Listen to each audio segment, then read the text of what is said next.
खामोशी से बहुत डर लगता है। मुझे लग रहा है कुछ बहुत बड़ा होने वाला है।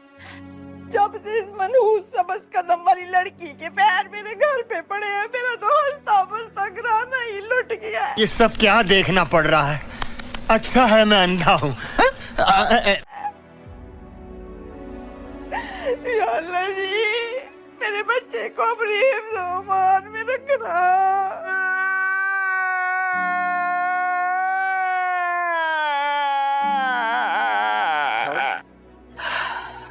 I'm afraid पुलिस रिपोर्ट करानी पड़ेगी। हजरा पुलिस? अथर बता रहा था कि 2 दिन से बहुत ज्यादा अपसेट था और हमें तो अब टेंशन हो रही है कि अल्लाह ना करे। देखा आपने लापरवाही का नतीजा है। कहीं क्या हो गया हजरा? वो लोग परेशान हैं। She should go home. I think you're absolutely right. मन्नत, तुम्हारा क्या ख्याल है? सबिया, मन्नत पे अनड्यू प्रेशर मत डालो। मन्नत अब तुम में से किसी की नहीं सुनेगी। अब तुम हमारी सुनो और हमारा फैसला मानो। सोच लिया हमने। तो आओ यार शुरू करते हैं बिना किसी बकचोदी के। अस्सलाम वालेकुम व्यूअर्स, जैसे कि ड्रामा सीरियल मन्नत मुराद बहुत ज़्यादा इंटरेस्टिंग बन चुका है। आने वाली एपिसोड तो वैसे भी धमाकेदार है। ड्रामे की रिव्यू शुरू करने से पहले मेरे चैनल को सब्सक्राइब कर दें प्लीज़। व्यूअर, जैसे कि पिछले एपिसोड में दिखाया गया, मुराद अपनी माँ से झूठ बोलकर मन्नत से मिलने जाता है। ये बात मन्नत को भी बिल्कुल पसंद नहीं आती कि उसका शौहर अपनी माँ से झूठ बोल के मुझसे मिलने आया, लेकिन मुराद तो कहते मैं मजबूर हूँ, मैं क्या कर सकता हूँ, अगर मैं बता दूंगा तो अम्मा नाराज़ हो जाएगी। इसी वजह से वो झूठ बोलता है, लेकिन यही जिसकी वजह से वो झूठ बोलता है इसी बात का तो पता ही चल जाता है। उसका बहनों शौकत कहते हैं कि ये तो वही अजरा है जिससे मुराद ने शादी की है, मतलब मन्नत है। मन्नत भी इसी बात पर बहुत ज़्यादा नाराज़ होती है कि मुराद इतना बुज़दिल क्यों है। तो उसकी भाभी कहती है तुम उसकी कंडीशन को समझो, वो बुज़दिल नहीं है, वो बस तुम और तुम्हारी सास से बहुत ज़्यादा डरता है, वो तुम दोनों को नाराज़ नहीं करना चाहता। लेकिन मन्नत कहती है कि मैं अब इस बुज़दिल इंसान के साथ नहीं रहना चाहती। मुराद के अपने घर चले जाने से बड़े भैया बहुत ज़्यादा खुश होते हैं, लेकिन मन्नत बहुत ज़्यादा उदास होती है, खाना भी नहीं खाती। कहते मैंने सिर्फ जूस पीना, लेकिन उसके बड़े भैया बहुत ज़्यादा इसरार करते हैं, कहते हैं खाना खा लो। लेकिन आगे से साथ कहते हैं आप तो मुराद की चले जाने से बहुत ज़्यादा खुश है। तुम आगे से बड़े भैया को ये बात बिल्कुल पसंद नहीं आती, वो बहुत ज़्यादा गुस्सा करते हैं। मुराद आखिरकार हिम्मत करके मन्नत को लेने घर जाने की तैयारी कर रहा होता तो उसकी माँ कहती तुम कहाँ जा रहे हो। तुम आगे से मुराद कहते मैं तो मन्नत को लेने जा रहा हूँ, लेकिन उसकी माँ कहती कि किसकी मर्जी से लेने जा रहे हो, किससे इजाज़त मांगे। तो मुराद कहते कि मैंने आपको बता तो दी है, लेकिन उसकी माँ कहती तुम 2 दिन कहाँ थे। तो मुराद आगे से बता देते कि सच बोल देते कि मैं तो मन्नत के घर। तो उसकी माँ को गुस्सा आते वो थप्पड़ मार देती है। उसकी दोनों बहनें देखती रह जाती हैं और उसकी माँ कहती अगर अब तुम उस मन्नत को लेने गए ना, मैं अपना दूध तुम्हें नहीं बख्शूंगी। मुराद बेचारा अपनी माँ की सुन के अपने रूम में चला जाता है। मन्नत तैयार होकर मैं मुराद को कॉल करती, लेकिन आगे से मुराद उसकी कॉल रिसीव नहीं करता। तो उसकी भाभी कहती क्या पता बिजी हो, कहीं मसरूफ़ हो गया हो या शायद आ रहा हो।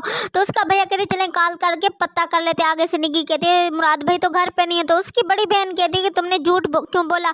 तो आगे से निकी कहती है मैं झूठ नहीं बोल सकती। मुराद ने खाना पीना छोड़ कर खुद को रूम में बंद कर लिया होता, लेकिन उसकी माँ भी बहुत ज़्यादा परेशान होती है। उसकी बहनें कहती खुदा के लिए अपने बेटे की खुशी के लिए उसकी बात मानो, लेकिन उसकी माँ कहती है मैं हमेशा हार मान जाती हूँ, लेकिन इस मामले में बिल्कुल हार नहीं मानूंगी। अजरा और अत्तर भी मन्नत और मुराद के लिए बहुत ज़्यादा परेशान होते हैं। अत्तर कहते हैं मैं मुराद के घर चला जाता हूँ, उसकी अम्मी से बात करता हूँ, आंटी शायद माने। लेकिन अजरा कहती है जैसे वो तुम्हारी तो बात मान लेगी, बेहतर है कि तुम आराम से घर में बैठो। फैसल अपनी बीवी की वजह से इस्लामाबाद वाला प्रोजेक्ट करने से इनकार कर देते, लेकिन उसकी बॉस को ये बात बिल्कुल पसंद नहीं आती। वो कहती तुम एक लूज़र इंसान हो, अगर तुम ज़िंदगी में अपने घर को नहीं छोड़ सकते, ज़िंदगी में आगे भी नहीं बढ़ सकोगे। अगर ज़िंदगी में आगे बढ़ने के लिए बहुत कुछ करना पड़ता है। मन्नत सारा दिन इंतज़ार करके थक जाती और अजरा को कॉल करके कहती कि मुराद मेरी कॉल रिसीव क्यों नहीं कर रहा, तुम्हारी अगर बात हुई तो उसे मेरा पैगाम दे दो, अगर मेरी कॉल का जवाब दे, मेरे मैसेज का रिप्लाई दे। लेकिन अजरा कहती कि मेरी भी मुराद से कोई बात नहीं हुई। मुराद के इस तरह कमरे में बंद होने की वजह से घर वाले सब परेशान होती है। उसकी अम्मा तो वैसे भी बहुत ज़्यादा परेशान होती है। उसकी बहनें सारी जमा हो जाती है। उसका बड़ा बहनोई कहते हैं कि आप अबू मुराद से कि मन्नत को तलाक दे दे, कि आप उसे इस घर में लाने की कोई ज़रूरत नहीं है। लेकिन उसकी बड़ी बहन भी यही कहती है कि अब मन्नत को तलाक हो जानी चाहिए।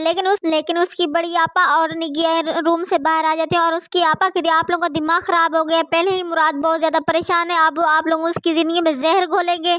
लेकिन उसकी माँ खामोशी से सारी बातें सुनती रहे। मन्नत की भाभी और उसके आदिल भैया मुराद के घर जाना चाहते हैं ताकि पता चले कि मुराद को क्या मसला है, वो क्यों नहीं आ रहा मन्नत को लेने। लेकिन उसके बड़े भैया को ये बात बिल्कुल पसंद नहीं आती। कहते कि हमारी बेटी हम पे बोझ नहीं है, आप लोगों को उधर जाने की कोई ज़रूरत नहीं है। मन्नत भी अपने बड़े भैया का साथ देती है। लेकिन इधर आते रह मुराद को समझाते कि खुदा के लिए अपनी बीवी को समझो और उसे ले आओ। लेकिन मुराद कहते कि मैं अम्मा की कसम नहीं तोड़ सकता, अम्मा ने मुझे कसम दी हुई है, तुम मन्नत को कॉल करके कहो वो खुद आ जाए, मैं उससे बहुत ज़्यादा मोहब्बत करूँ। आखिरकार अत्तर हिम्मत करके मन्नत को कॉल करते कि लेकिन आगे से मन्नत बात ही नहीं करती। वो उसके बड़े भैया बात करते और कहते कि अगर मुराद अब आया भी तो मन्नत नहीं जाएगी, मन्नत हम पर बोझ नहीं है। मन्नत को अगर मुराद अलग घर लेके दे सकते तो तब मन्नत अपने घर जाएगी। मन्नत के बड़े भैया सबको कहते कि मन्नत अब वापस उस घर में नहीं जाएगी, अगर मुराद उसके लिए नया घर लेगा तो मन्नत तब जाएगी।